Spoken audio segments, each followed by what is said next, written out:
Welcome to the Virtual Jewel Box, podcast of the Tanner Humanities Center. I am Scott Black, director of the Tanner Humanities Center. Our first episode is a selection from a Tanner conversation about Alice Dailey's memoir of her mother's death, Mother of Stories, an Elegy, published by Fordham University Press in 2024. Alice Dailey is professor of English and director of faculty affairs at Villanova University. She is the author of two scholarly studies of early modern British literature, The English Martyr, From Reformation to Revolution, and How to Do Things with Dead People, History, Technology, and Temporality from Shakespeare to Warhol. Alice's academic work focuses on the way death has been understood and represented, martyrology, and technologies of memory and memorial. Her memoir is her first work for a more general audience and offers a stunning meditation on the processes of grieving from the perspective of a daughter, mother, and scholar, providing fascinating insight into the ways our personal and professional lives intersect at pivotal moments. For her Tanner conversation, Alice was joined by Lindsey, assistant professor of English and creative writing at the University of Utah. Lindsey is the author of 4 novels, including The Lost Daughter Collective and The Avian Hourglass, which has just been published by Zank. Her work has been recognized with a wide range of awards, including an NEA Fellowship and the prestigious Bard Fiction Prize. Lindsey is also a wonderful teacher and was awarded this year's Ramona Cannon Award for Excellence in Teaching in the Humanities. Welcome, Lindsey. Thank you so much for that introduction, and thanks for the opportunity to talk a little bit about my conversation with Alice. So my first question for Alice was about the relationship between her scholarly work and her more personal, creative work. This is her first memoir. She has published extensively on academic presses, and I was curious about the relationship between the personal and the scholarly in this book in particular. In terms of the question about the relationship between the scholarly and the creative self, those identities for me have become a little more congruent with one another through the course of writing this book, which, as you mentioned, reflects in a number of ways on how my scholarly work is a space in which some of the deeper questions that come out of my background, my family, are being worked out through a disciplinary apparatus that is something I learned through the course of my graduate education, right? And through the course of being a junior faculty member and scholar. So lots of the questions that I'm working with as a scholar of martyr literature come from my family, come from Catholicism, which is part of my background. And so those identities have always been related to one another. But what I learned in graduate school, and talk about some in the book, was that the scholarly space was not one in which the personal parts of that could surface, that I had to find ways to address the questions that come around that through an apparatus, a lexicon that was fundamentally professional, right, and scholarly. In this book, those things collapse into one another frequently, and I go back into my scholarly work and cut and rearrange and cover up in order to disclose the other story that has always been under there, which is the story of my personal life. Something else was happening simultaneously in reverse, which is that I was writing the How to Do Things with Dead People book while I was working on this, and as my mother was dying. And I began to develop in the Dead People book a wish to include a coda that was autobiographical. And so that book is highly theoretical. It is about literary history and also a range of other artifacts, as Scott mentioned. But it ends with a piece about my son, who had been, through the course of by writing that book, dressing up for Halloween as characters in the book. as Andy Warhol, as Shakespeare, as Bowie. And so I allowed myself, in part because I had done this book, to let those two parts of my brain work together to bring things to conclusion. And so I increasingly see them as inseparable, even as I'm moving into university administration. Really, though they're all sort of working together in a way that I hope will create a humane scholarship and a humane form of leadership and an acceptance of the messiness that is the human person. My next question for Alice orbited around a particular section of the book where she talks about kind of inhabiting other identities. It was curious to me the ways in which she embodied her mother as a character, but also her mother was a real person in the real world. So I wanted her to talk a little bit about the relationship between her mother as a lived experience and her mother as a character that she was replicating in her memoir. And you talk about this moment where, and I'm going to say Alice's son, just to make a distinction between Alice, the narrator in the book, and the human Alice in front of us, where Alice's son is playing Ziggy Stardust and sort of dressed up as Ziggy Stardust for Halloween. And he just, what is that David Bowie has died? And he asks, what does it mean? Does that also mean that Ziggy Stardust is dead as well? And Alice, the narrator and mother, responds that Ziggy Stardust is a character, and a character doesn't die the way a person dies. And so I'm curious if you could talk a little bit about, in a book about the death of your mother, you sort of turning her into a character in the book. And this, I think, will come back to Eraser and what you decided to leave out. But could you talk a little bit about just that process of taking this really complex woman and translating her into essentially a character in this text? Yeah, some of the difficulty of doing that for me is that I don't have creative writing training. And this is my first work of creative writing since my early 20s. So I stopped doing that. So I don't know how to write dialogue. I have no idea. And as I recalled conversations with her, things I wanted to, that felt central to what I was doing here, I struggle a lot with how to represent her and the tension between representing her always as a figment of my memory and trying to represent her voice.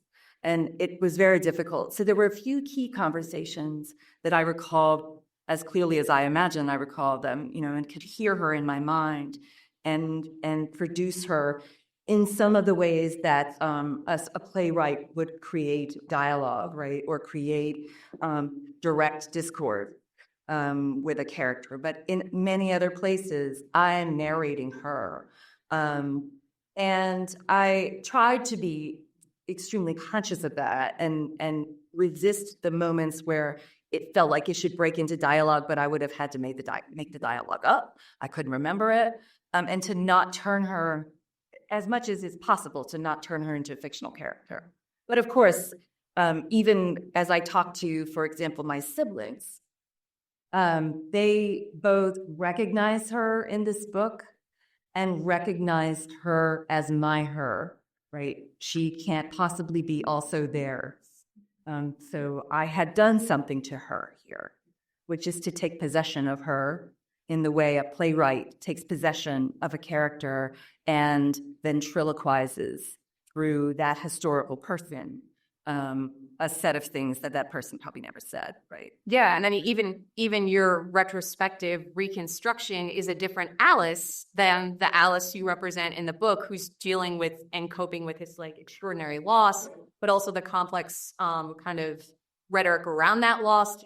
She still needs to be a professor. She still needs to be presenting on death in her scholarship, as well as dealing with it in a very personal way. So it's really interesting to think about not just that split between the real and the construction or the artificial in terms of the mother character, but also the Alice character. I was fascinated by the replication of dreams and coincidences across the memoir. There are many places where her experience as a professor and her experience on the page in her work were replicating or echoing each other. I was curious if she could talk a little bit about recurring dreams and also coincidences. I had a recurring dream from many years that began after my grandma Latham's death. She died of lung cancer when I was 7, and I was given her bedroom furniture. The queen-sized bed with sliding panel storage cupboards built into the headboard felt luxuriously huge for a child my size. But it smelled like my grandmother's house on Yarmouth Avenue, like schnauzers and cigarettes overlaid with potpourri. The furniture arrived empty, but for the dresser's scented drawer paper and a few stray perfumed soaps, whose smell thickened into a spectral atmosphere that clung to my room. My sisters and I eventually threw out the paper and soaps, but the smell never went away. I would dream that I was floating above this bed, almost attached to the ceiling in one corner of the room, looking down at myself sleeping. Across 2 of the other corners, spanning the room diagonally, was suspended some kind of tendon or muscle, a cord of tissue that slowly, rhythmically contracted and released over the sleeping girl. She did not feel its contractions. It was I who felt them, but I could do nothing but hold my dread in silence and wait for them to subside. Just yesterday, I experienced a brief waking déjà vu of this dream, a dream I continued to have even after we moved to the Philippines and left my grandmother's furniture in storage on the other side of the world. Although I still recognize the dream the instant its feeling comes over me, I cannot conjure up its effects at will, even if I can picture the suspended muscle. The dream is not an image. It is a tension, a tinny nerve taut and plucked at the heart of me, close to the bone. It's a rhythm of terror that beats in my jaw. Oh, I love that. And I think it's such a perfect sort of, it provides a kind of petri dish for the larger concerns of the book, right? There's this doubling of the Alice who's looking down at the Alice in the bed. There's a tendon, which you also describe as a tension. So there's like this really interesting kind of language play happening there. And then there's the waking deja vu of imagining one has lived this, but of course it was a dream. So where does the dream world and the sleep world end? I just found that so moving. And it makes me think this tension makes me think a lot of legacy and family history, and reconstructing family history is fundamental to the book as well. But another way of thinking about legacy is citation, which you talk about quite extensively. And so I'm thinking, about the parts of the book that talk about like you kind of inheriting, or Shakespeare inheriting history to make the history plays, right? Mm-hmm. And then you inheriting the legacy and those who have come before you, kind of Berkey and Farler style. You're entering the conversation, so you have this conversation that's already existed before you were born. And I'm thinking about that image of the tether, the tension in this muscle. And I'm wondering if you could talk a little bit about how you teach the history plays, that tension or tendon between artifice on the stage and reality, and also maybe just talk a little bit about like legacy for you, the scholars that have been important to you, or how, your relationship to the scholars who have come before you in that kind of tending tension. Yeah, there was an interesting moment where when I was writing about the history plays and trying to think about whether the inheritance that I had received was fundamentally a patriarchal one or a matriarchal one.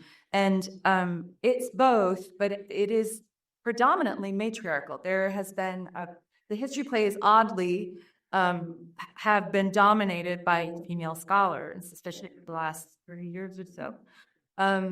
So it was a kind of strange moment of why am I even trying to decide whether this comes from men or comes from women? But it had something to do with sorting out my place in that, and whether I am I am doing something as a woman or doing something as a person who can't help inherit what men have done. So I have been sort of conscious of intervening and participating in various kinds of critical traditions and also trying to reinvent them.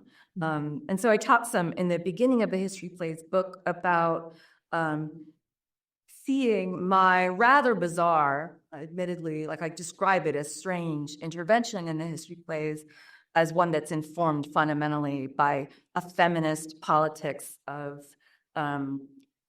difference, right? So when I teach them, I try to teach mainly what Shakespeare is doing as a dramatist. We taught some about actual history. You have to give them, the quick and dirty version of the war and how we get from point A to point Z. But a lot of what I do is to think about ventriloquizing the dead and what purposes the dead serve, how we can do things with them and through them, how we use them to look at ourselves, to think about ourselves, to imagine the future. And what the politics and ethics of that imagining are, whether there's something wrong with repurposing dead people in order to tell stories that we want to tell, whether there's something either good or bad about staging a history play that translates it entirely out of its original context and into our own. Are we then colonizing the past in ways that are for our own purposes and benefits? I think the answer is yes, and also that's what we're always doing with the dead. And it's, to me, and this is kind of one of the places that I come to in the memoir, fundamentally the difference between the dead and the living, that the dead don't have agency and the living do, and that accepting and embracing the agency of the living is what it means to be alive. And it's a thing that my mother did too. Mm-hmm. She was attached to the dead and recirculating the dead in ways that gave her no way out. And so the history plays are both a scripting of the past and a scripting of our relationship to it, but also an opportunity to re-inhabit and remake all the time what has come before us. My final question for Alice had to do with what she left out of the text or what she ultimately erased from her memoir. As we know, memoir is a condensation or a distillation of real life. And I wondered what didn't make it in the memoir that she might have wanted to in an earlier draft. There are images of kind of family photographs wherein the mother has been sort of erased. And there's all kinds of erasure happening, like the literary art of erasure happening throughout the book as well. And so this is a little bit of a not as critical of a question, but I'm just curious, like we're talking about, any historical figure is a reconstruction. What did you leave out? What did you choose not? I mean, I'm fascinated by this research of the Folger that didn't make it in. Any other anything else that either you felt like you had to self-censor or you felt like you did not want to put on a page for either personal reasons or because the construction would have morphed away from what you wanted? It's mostly the last bit that, for better or worse, these kinds of things end up with a shape, and then material that seems related or connected doesn't necessarily fit into that shape, and so it gets left out. Scott and I were talking this morning about a sort of sidebar story that I would have loved to include and couldn't find a place for. That has to do with the guy I had the car accident with. So I had this car accident after my mother died with a person who claimed to have lost his father in the same month that my mother died. I think that was probably a lie. I think he made that up. Because in the conversations that we had a sort of brief friendship. He told me several other things about his father that were utterly incoherent with what he had initially told me. So I'm pretty sure his father did not die at that time in the way that he said. But also, he introduced me to Murakami. He gave me Kafka on the Shore. And I then started reading Murakami, and he had told me a number of stories about his life that I then discovered. He was mesmerizing Murakami, so he found a biography. And there was this weird, speaking of repetition, there was this weird way that I had a literal collision with a pathological liar in the course of writing a book about my mother, who was a pathological compulsive liar. And he was also in this way that the book is very interested in, living out, or at least narrating a version of self that was a hybrid of autobiography and fiction. And so it was just a crazy, confluence of all the things that I was working on in this person. But it didn't make it in because it was it's kind of a whole thing, right? That I didn't have the space for. Another thing I struggled with was an episode that happened in the hospital during the period. My mother was hospitalized. It seemed like she was going to die. So it was kind of, for me at the time, a deathbed experience, her on her deathbed. She didn't die then. She died a couple weeks later. But she was asleep and dreaming, and sat up in bed and started to talk as though she were in a play. And she said, "I can't go on." And I thought at first she was talking about, her life and dying. And then, she repeated several times, "I can't go on, I can't go on." And then said, "My costume isn't ready." And I let this unfold briefly, and then started to, because she was getting distressed, to reassure her that there was nothing happening. She was fine. She was okay. She was in a hospital. There's no play. And then she quickly gained some kind of consciousness and was embarrassed and said in this kind of nasty voice, "I know that." And laid back down, and then was out again. And so in the book, I talk about the way she asked me at one point in those couple of days to read to be or not to be to her. So there were these strange kind of, the theater is becoming a bed, the bed is becoming a theater. I don't know if I'm who I am here. Am I Hamlet? Am I the stage manager?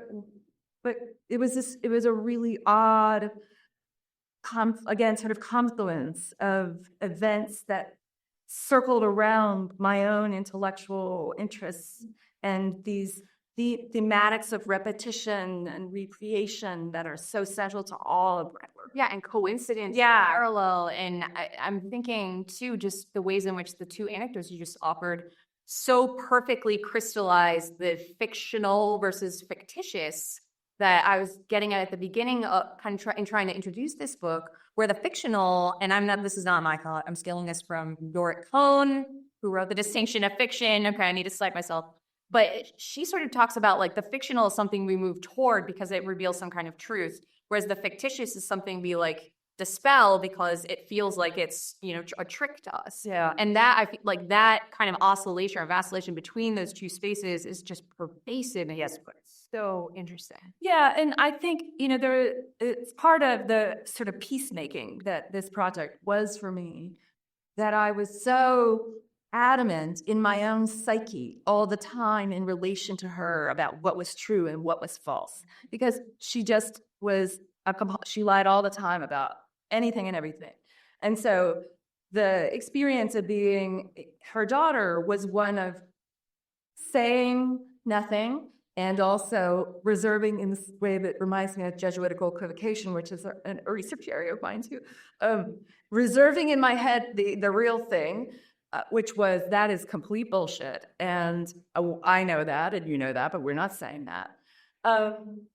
But part of what writing these stories down and realizing that I could never write them accurately, there's no such thing, was a humbling encounter with the impossibility of telling the truth or of discerning what it even is, and the multiplicity of truths that coexist in any relationship, psyche, right, experience, piece of literature.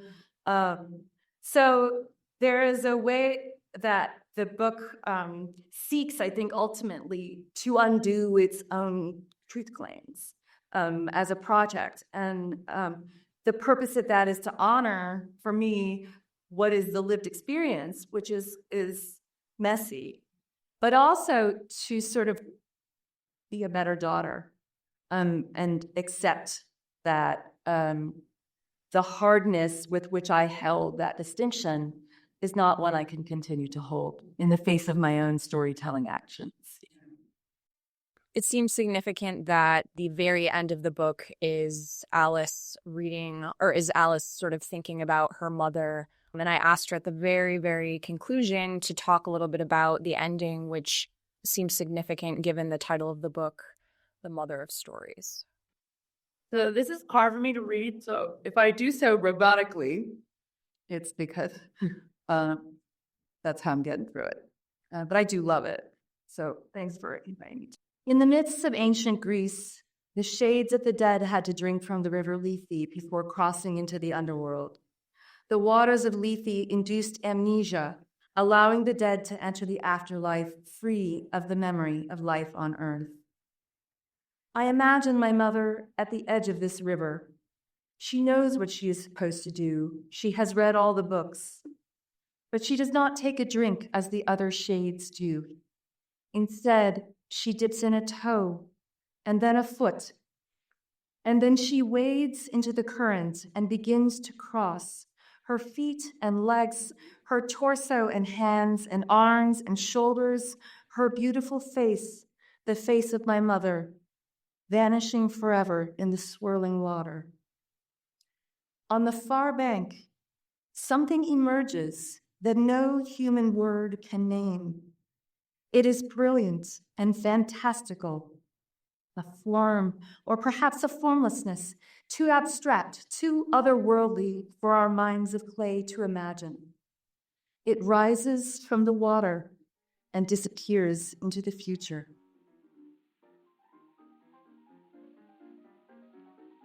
That was Alice Dailey reading from her memoir, Mother of Stories, an elegy, and answering questions from Lindsey Drager, professor of English and creative writing here at the University of Utah. Thank you for joining us and for your attention. Here's some more of Jelly Roll Morton's Perfect Rat.